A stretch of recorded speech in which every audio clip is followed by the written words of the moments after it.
Assalamu alaikum everyone. Assalamu alaikum everyone. Welcome to another session of Names of Allah. The Prophet ﷺ said, Allah subhanahu wa ta'ala has 99 names, and whoever memorizes them will enter Jannah. Okay. Insha'Allah, Allah subhanahu wa ta'ala makes us from amongst them.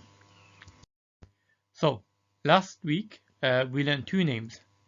Ya Ghaffar, the always forgiving. Ya Ghafur, the all forgiving. Yes. Ya Ghaffar, the always forgiving, and Ya Ghafur, the all forgiving. And this week we're going to learn one name, but one very powerful name. It is Ya Qahhaar, the dominant. Ya Qahhaar, the dominant. Ya Qahhaar, the dominant. So if you have lots and lots of money, or you own big machines, or you're a king and you can tell everyone what, and you can tell your servants what to do, or you have lots and lots of supporters, yeah, you may have a little bit of power, but nothing is more powerful compared to Ya Qahhaar, the dominant. Yes.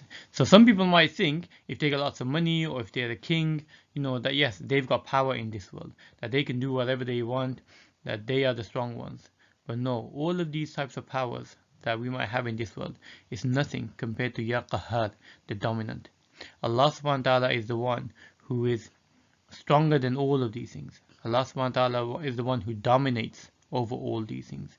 These are all things that give us a little bit of power that Allah allows us to have to test us, but ultimately everything goes back to Allah, and Allah subhanahu wa ta'ala is the one who is dominant over all these things. So when we say Allah subhanahu wa ta'ala is Ya Qahhaar, the dominant, we mean no matter how much people or how big an army or how much money a person may have, all of it is nothing against Ya Qahhaar. He will always win and be victorious. Yes, Allah subhanahu wa ta'ala will always win, and Allah subhanahu wa ta'ala will always be victorious. And that's why we always want Ya Qahhaar to be on our side.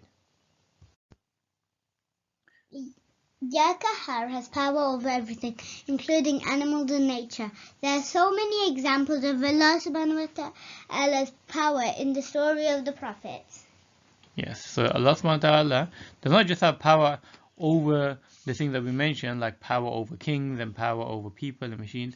He's also got power over animals and nature as well. And we see this in the stories of the prophets. For example, when Musa alayhi salam was stuck Allah between the waves and the army, Allah split the sea and made a path for him and the children of Israel. Yes, so the waves, Allah subhanahu wa ta'ala had power over the sea and split it for Musa alayhi salam.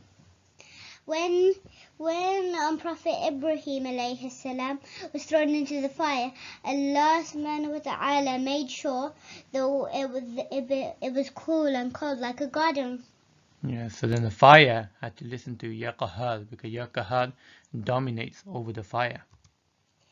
And when Prophet Yunus alayhi salam was stuck in the whale, Allah gave him and set him on an island. Yes, so the whale had to listen to Ya Qahhaar, because Ya Qahhaar dominates over the whale.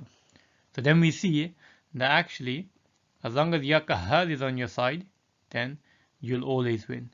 Because Ya Qahhaar is the one who dominates and who has true power over everything. Now, in this world, Allah subhanahu wa ta'ala has given us some power as well. So me, you, all of us, we've been given a little bit of power from Allah. And we can use that power. When we have that power, we have to make a choice. We can either use that power to disobey Allah, or we can use that power to listen to Allah. Yes, so we can use the power that Allah subhanahu wa ta'ala has given us to either disobey Allah or to listen to Allah. And we have that choice in this world. But on the Day of Judgment, all the power will belong to Ya Qahhaar alone, and He will dominate over everything. And there will be no more choices left. And at that point, we will either be rewarded if we were good and made good choices, or punished if we made bad choices. Yes, so in that point, it's no more time for making choices, but we'll see the consequences of our choices.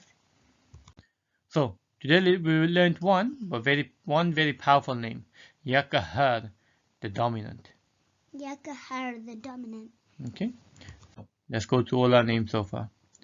Ya Allah, Ya Rahman, Ya Rahim, Ya Malik, Ya Quddus, Ya Salam, Ya Mu'min, Ya Muhaymin, Ya Aziz, Ya Jabbar, Ya Mutakabbir, Ya Khaliq, Ya Ya Bari, Ya Musawwir, Ya Ghaffar, Ya Ghafoor, Ya Qahhar. Alhamdulillah. So we've got 3 more names left, and then we'll have finished almost 19 names of Allah.